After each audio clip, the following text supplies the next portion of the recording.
আসসালামু আলাইকুম প্রিয় ব্যাংকার বন্ধু। আমার বিশ্বাস আপনারা সবাই বেশ ভালো আছেন। আপনাদের দোয়ায় এবং আল্লাহর অশেষ রহমতে আমিও বেশ ভালো আছি। আমি লিমন সরকার, প্রভাষক 36তম বিসিএস, হিসাব বিজ্ঞান বিভাগ, নওগাঁ সরকারি কলেজ, নওগাঁ। আজকের অনলাইন ক্লাসে জানাচ্ছি স্বাগতম ব্যাংকার বন্ধু। আজকে আমরা মূলত আপনাদের ব্যাংকিং প্রফেশনাল এক্সামিনেশনের জেআইবিবির প্রিন্সিপালস অফ ইকোনমিক্সের মডিউল 1-এর চ্যাপ্টারটার একটা প্রশ্ন নিয়ে আলোচনা করব। আমরা মূলত যে প্রশ্নটা নিয়ে আলোচনা করব ব্যাংকার বন্ধু, সেই প্রশ্নটি হচ্ছে explain the terms want and scarcity as understanding in economics. Banking professional examination 2011 সালে এসেছিল যে আপনার ওয়ান্ট বলতে কী বোঝেন এবং স্কারসিটি বলতে কী বোঝেন। এভাবে প্রশ্নটা আসতে পারে, অথবা আমাদের আইবিবি টেক্সট বুকের 2 নম্বর যে প্রশ্নটা, যেটা কিনা ব্যাংকিং প্রফেশনাল এক্সামিনেশন 98তমতে এসেছিল, scarcity brings in the problem of choice. এই দুষ্প্রাপ্যতা প্রবলেম অফ চয়েসের সমস্যা সৃষ্টি করে ব্যাখ্যা করো। অথবা বাংলায় আমরা বলতে পারি যে অর্থনীতি অধ্যয়নে অভাব ও সম্পদের দুষ্প্রাপ্যতার গুরুত্ব আলোচনা করো। অথবা দুষ্প্রাপ্যতা অপ্রতুলতা বাছাই বা পছন্দের সমস্যা সৃষ্টি করে ব্যাখ্যা করুন।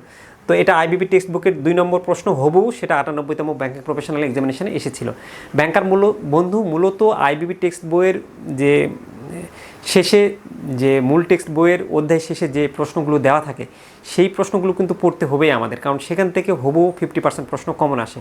আর কিছু বিগত বছরের প্রশ্নগুলোও আসে, আর কিছু তারা আনকমন প্রশ্ন দেয়। সেক্ষেত্রে আপনারা যারা ডিটেইলস ভালো করে পড়বেন, সেই আনকমন প্রশ্নগুলো আপনারা কিন্তু অ্যান্সার দিতে পারবেন। তো এক্ষেত্রে আপনারা কখনোই একটা জিনিস করবেন না যে বাজারের অপ্রচলিত বইগুলো বা যেগুলো বিভিন্ন প্রকাশনী বাজারের বইগুলো বের করছে, সেগুলো কিন্তু আপ টু ডেট না। ওই 96তম থেকে তো আমাদের এই সিলেবাস চেঞ্জ হয়েছে, তো ওরা করছে কি, আপনাদের মোটা বই করে অনেক অপ্রাসঙ্গিক বিষয়গুলো তাদের বইয়ের মধ্যে রেখে দিয়েছে। আগের যেগুলো বিষয় আছে সেগুলো রেখে দিয়েছে। তো সেটা তো আপনার পড়ার দরকার নেই। আপনার মূলত ফলো করতে হবে হলো যে সিলেবাসে কী দেওয়া আছে, আইবিবি টেক্সট বইয়ের শেষে কী দেওয়া আছে, এবং আইবিবি টেক্সট বইয়ের মূল বইয়ের ভিতরে কী কী টপিকসগুলো দেওয়া আছে। অনেক সময় মূল বইয়ের ভিতরে যে টপিকস আলোচনা করছে, সেটা আবার টেক্সট বইয়ের শেষে প্রশ্নে আলোচনা করেনি। এখন ওই ভিতর থেকেও অনেক সময় প্রশ্ন আসে, তাহলে সেক্ষেত্রে ওই টপিক্সটাও বাদ দেওয়া যাবে না। তো আমরা যে হ্যান্ড নোট করেছি, টেক্সট বইয়ের প্রশ্ন রাখছি, বিগত বছরের প্রশ্ন রাখছি, এবং মূল বইয়ে যেটা আলোচনা করছি সেটাও আলোচনা করছি। আবার অনেক সময় বিভিন্ন ফেসবুক ভিত্তিক যে গ্রুপগুলো, তারা আপনাদের 50 পেজ বা অনেক ছোট আকারে বই কিন্তু সেল করে। হ্যাঁ, বলে যে এই বই পড়লে আপনার সব 100% কমন, তারা বলে। কিন্তু এটা এক ধরনের ভাওতাবাজি। আপনি যদি ওগুলো পড়েন, এত সহজ মানে শর্ট কোর্সে আমি দেখছি, তো সেগুলো তো তারা আইবিবি টেক্সট বইয়ের সব সিলেবাস বা লাস্টে যেই প্রশ্নগুলো দেওয়া আছে সবগুলো কিন্তু কভার করেনি। তাহলে ওগুলো যদি না কভার করে, তাহলে আপনি কীভাবে 100% কমন পাবে? তাহলে এগুলো নিয়ে কিন্তু আপনারা বেশিরভাগ অনেকে ভাওতাবাজির শিকার হন। এত কম পড়ে যদি পাস করাই যেত, আপনি অন্যদেরকে জিজ্ঞেস করেন, এটা কিন্তু আসলে সম্ভব না।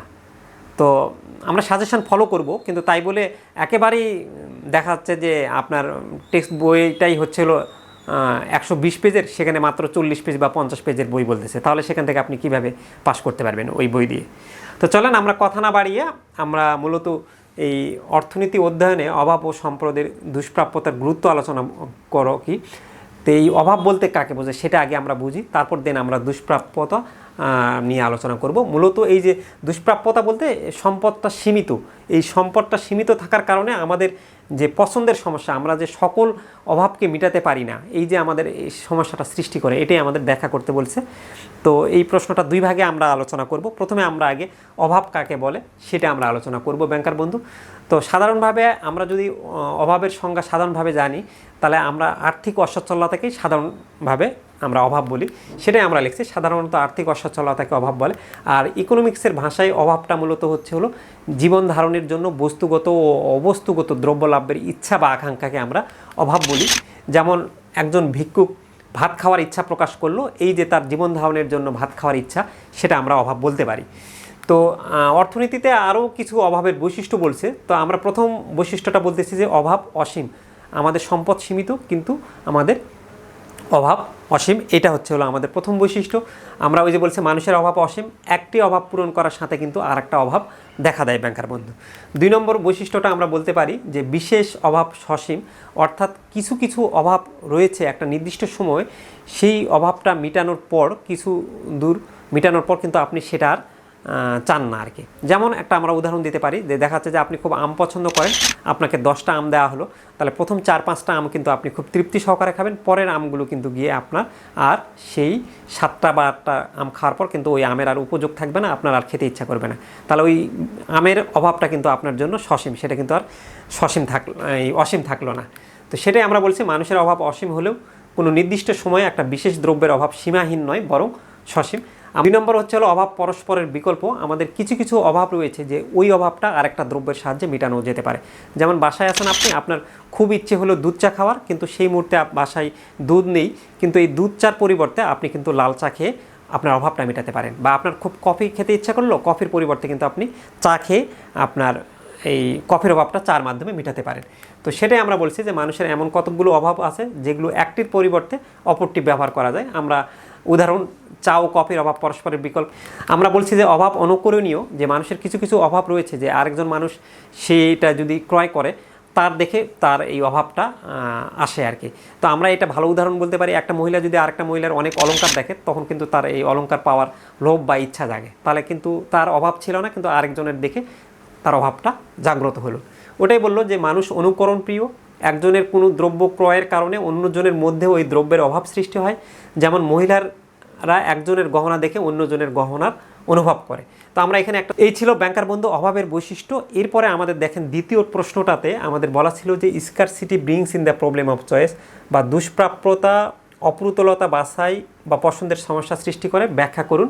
তাহলে এই প্রশ্নটা আমরা আলোচনা করতে গেলে সবার আগে আমাদের এই দুইটা টার্ম আসে, একটা হলো স্কারসিটি আর একটা হলো চয়েস, দুষ্প্রাপ্যতা ও নির্বাচন। তাহলে সবার আগে আমাদের দুষ্প্রাপ্যতা কাকে বলে সেই জিনিসটা জানতে হবে। মূলত ব্যাংকার বন্ধু এই যে আমাদের অভাবের তুলনায় যে সম্পদের স্বল্পতা বা সম্পদের অপ্রাচুর্যতা, সেটাকেই মূলত দুষ্প্রাপ্যতা বলে। আমাদের বইয়ের ভাষায় আমরা কি বলছি দেখেন, বলা আছে যে সম্পদের স্বল্পতাকে কিংবা অপ্রাচুর্যতাকে দুষ্প্রাপ্যতা বলে। মানুষ তাদের অভাব পূরণের জন্য যে পরিমাণ দ্রব্য ও সেবা ভোগ করতে চায় তা প্রয়োজনের তুলনায় কিন্তু অপর্যাপ্ত হলেই সেটাকে আমরা বলতেছি দুষ্প্রাপ্যতা। মানুষের অসীম অভাব পূরণের প্রয়োজনীয় সম্পদ মানুষের কাছে নাই। তাহলে আমার যে একটার পর একটা অভাব আছে সেটা মেটানোর জন্য কিন্তু আমার প্রয়োজনীয় সম্পদ নেই। যেমন ধরেন এখন আমাদের একটা দেশে ক্রান্তিকাল চলছে, অন্তর্বর্তীকালীন সরকার রাষ্ট্র ডক্টর মোহাম্মদ ইউনূসের আন্ডারে হয়েছে। তো এই সময়ে আমরা কিন্তু তাদের হাতে সম্পদ সীমিত, কিন্তু রাষ্ট্রের বিভিন্ন যে সমস্যাগুলো রয়েছে, সে মানুষের খাদ্য চাহিদাটাকে আরও গুরুত্ব দিবে, নাকি বস্ত্রের চাহিদাকে, নাকি ওষুধের চাহিদাকে, বিদ্যুতের চাহিদাকে, নাকি কোনটা? তো সবার আগে মানুষের বেঁচে থাকার জন্য কিন্তু খাদ্যের দরকার। তাহলে এই যে সীমিত সম্পদের সাহায্যে সে যে খাদ্য মেটাবে, সেটাকেই কিন্তু আমরা মানে তার যে বিভিন্ন অভাব রয়েছে কিন্তু সম্পদ সীমিত, সেটাকে আমরা দুষ্প্রাপ্যতা বলতেছি ব্যাংকার বন্ধু। এই দুষ্প্রাপ্যতার কারণে কিন্তু নির্বাচনের সমস্যা বা বাছাই সমস্যাটা তৈরি হয়। তো আপনার যে সীমিত সম্পদ রয়েছে, এই সীমিত সম্পদ দিয়ে আপনি সবার আগে কোনটাকে প্রায়োরিটি দিবেন? আপনি কি খাবারেরটাকে প্রায়োরিটি দিবেন, নাকি বস্ত্রকে প্রায়োরিটি দিবেন, নাকি ওষুধকে প্রায়োরিটি দিবেন, নাকি আপনার বিদ্যুৎ প্রায়োরিটি দিবেন, নাকি আপনি ব্রিজ নির্মাণকে প্রায়োরিটি দিবেন? তো তাহলে সবার আগে আপনি যেমন এই যে বন্যা যখন হয় তখন আমরা কি সবার আগে তার খাবারের দরকার পড়ে, তাহলে আমরা কিন্তু খাবার দিই, তারপর পরবর্তীতে চিকিৎসা বা কাপড় সেগুলোর বিষয়ে আসে কিন্তু। তো তাহলে এই যে যতগুলো অভাব রয়েছে, কিন্তু সম্পদ যেহেতু সীমিত, তাহলে এই সীমিত সম্পদ দিয়ে আমরা অভাবগুলোকে প্রায়োরিটি করে সেগুলোকে বাছাই করতে চাচ্ছি। তাহলে এটাই হচ্ছিল আমার নির্বাচনের সমস্যা ব্যাংকার বন্ধু। যেমন আমাদের আয় কিন্তু সীমিত, তাহলে এই সীমিত আয় দিয়ে আমরা কিন্তু মাসের বাজেটে আমরা সকল অভাবগুলো পূরণ করতে পারি না। তাহলে আমার যেই অভাবগুলো আগে দরকার সেগুলোকে প্রায়োরিটি করে আমি কিন্তু মেটানোর চেষ্টা করি ব্যাংকার বন্ধু। তো এটাই বলছে যে নির্বাচন সুযোগের বাছাইকে পছন্দ বা নির্বাচন বলে। আমাদের যে অনেকগুলো অপরচুনিটি রয়েছে, ওই অপরচুনিটিগুলোর মধ্যে কোনগুলো, সকল অপরচুনিটি তো আমরা নিতে পারবো না, তাহলে যেই অপরচুনিটিগুলো আমরা নিব সেটাকে আমরা নির্বাচন বলছি। এই সীমাবদ্ধ সুযোগের মধ্যে আমাদের এই যে সকল সুযোগ তো আমরা নিতে পারবো না, তাহলে আমরা এই সীমাবদ্ধ সুযোগের মধ্যে যেটা আমরা বাছাই করব সেটাকে আমরা নির্বাচন বলবো ব্যাংকার বন্ধু। তো আমাদের দেখেন, আমরা একটা উদাহরণ এখানে ছবি দিয়েছি, যে ধরেন আপনি বাজারে গিয়েছেন, আপনার কাছে 100 টাকা রয়েছে, তো আপনার পরিবারে 5 জন সন্তান, সেখানে 1 কেজি আমের দাম হচ্ছে হলো, এখানে দেখেন একটা মেয়ে আছে, 1 কেজি আমের দাম 100 টাকা এবং 1 কেজি লিচুর দাম 100 টাকা। তাহলে আপনি কিন্তু চাইলে আপনার এই টাকা দিয়ে কিন্তু এই দুইটা সুযোগের মধ্যে যে কোনো একটা সুযোগ নিতে হবে। হয় আপনি যদি 1 কেজি আম নিতে চান তাহলে কিন্তু 1 কেজি লিচু নিতে পারছেন না, বা 1 কেজি লিচু নিতে হলে 1 কেজি আম ত্যাগ করতে হচ্ছে। তো এটাই হচ্ছে হলো আপনার নির্বাচন সমস্যা। এছাড়াও আমরা বলতে পারি যে যদি আপনার একটা জমি থাকে, তাহলে আমরা ছবি দেখতেছি, এই জমিতে কিন্তু আপনি হয় ধান উৎপাদন করতে পারবেন বা গম উৎপাদন করতে পারবেন। তাহলে আপনি দুইটা সুযোগ কিন্তু নিতে পারছেন না, যে কোনো একটা আপনাকে নিতে হচ্ছে, যেহেতু আপনার সম্পদ সীমিত। তাহলে এটা একটা কিন্তু বাছাই সমস্যা। তাহলে হয় আপনি ধান উৎপাদন করতে পারবেন বা গম উৎপাদন করতে পারবেন, অথবা আপনি আপনাদের গ্যাস রয়েছে এবং গ্যাসের সংকট রয়েছে। তাহলে এই আপনার যেহেতু গ্যাস সীমিত রয়েছে, এই সীমিত গ্যাস দিয়ে আপনি কি প্রথমে যোগাযোগ বা পরিবহন খাতকে বেশি গুরুত্ব দিবেন, নাকি না এই গ্যাসটা আপনি জ্বালানি খাত বা আপনার বিভিন্ন শিল্প ইন্ডাস্ট্রিটিকে গুরুত্ব দিবেন, সেটার উপর নির্ভর করে আপনি কিন্তু কোনটা বেশি প্রায়োরিটি পাবে সেটার উপর নির্ভর করে আপনি গ্যাস সেটাতে বেশি বন্টন করবেন আর কি। তো এই হচ্ছে নির্বাচন সমস্যা ব্যাংকার বন্ধু। এই নির্বাচন সমস্যা থেকে আমাদের দুইটা জিনিস হয়। এই নির্বাচন সমস্যা থেকে আমরা বলছি যে অভাবের গুরুত্ব বা প্রয়োজনীয়তা, importance or necessity of scarcity. আমাদের অনেকগুলো অভাব রয়েছে, সেই অভাবগুলোর মধ্যে কোন অভাবটার প্রায়োরিটি বেশি বা আমাদের কোন অভাবটা মেটানোর প্রয়োজনীয়তা এখনই, এটা একটা জিনিস আমাদের এই নির্বাচনের ক্ষেত্রে চিন্তা করতে হয়। আর এটা আরেকটা জিনিস হচ্ছে সম্পদের বিকল্প বা দক্ষ ব্যবহার, alternative or efficient use of resources. যেহেতু আমাদের সম্পদটা সীমিত রয়েছে, তাহলে ওই সীমিত সম্পদটাকে আমরা সর্বোচ্চ কতটুকু ভালো ব্যবহার করতে পারবো যেন এর অপচয় হয় না, এবং দক্ষ ব্যবহার করতে পারি এবং সঠিক ক্ষেত্রে যেন আমরা ইউজ করতে পারি। তো আমার বিশ্বাস ব্যাংকার বন্ধু, আপনারা এই যদি আমরা সংক্ষেপে বলি যে আমরা এখানে অভাব কাকে বলে সেটা শিখলাম, যে তারপর আমাদের দুষ্প্রাপ্যতা কাকে বলে সেটা শিখলাম, এবং নির্বাচন সমস্যা কাকে বলে সেটা শিখলাম। আর এটার পিডিএফ লিঙ্ক যদি আপনারা পেতে চান তাহলে আমাদের ডিসক্রিপশন বক্সে দেওয়া থাকবে, সেখান থেকে দেখে নেবেন। সাথে স্লাইড ইমেজগুলোও আপনারা পাবেন ফ্রি ব্যাংকার বন্ধু।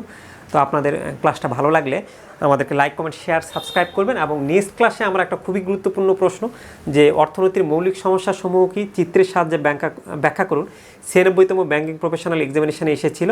এটা থেকে ব্যাংকার বন্ধু দেখেন, তারপর 98তম ব্যাংকিং প্রফেশনাল এক্সামিনেশনে এসেছিল আইবিবি টেক্সট বুকের 4 নম্বর প্রশ্ন। এই অর্থনীতির মৌলিক সমস্যা থেকে প্রতি বছর প্রশ্ন এসেই থাকে। তো এই প্রশ্নটা খুবই গুরুত্বপূর্ণ। নেক্সট ক্লাসে আপনাদের এই ক্লাসটা দেখার আমন্ত্রণ জানানো রইল। আর যারা পরবর্তীতে দেখবেন, তাছাড়াও আমাদের নিচের ডিসক্রিপশন বক্সে এই ক্লাসের লিঙ্কটা দেওয়া থাকবে, তো সেখান থেকেও আপনারা দেখে নিতে পারেন। আপনাদের সকলের জীবন মঙ্গল কামনা করে আজকের ভিডিও এখানেই শেষ করছি। খোদা হাফেজ, আসসালামু আলাইকুম।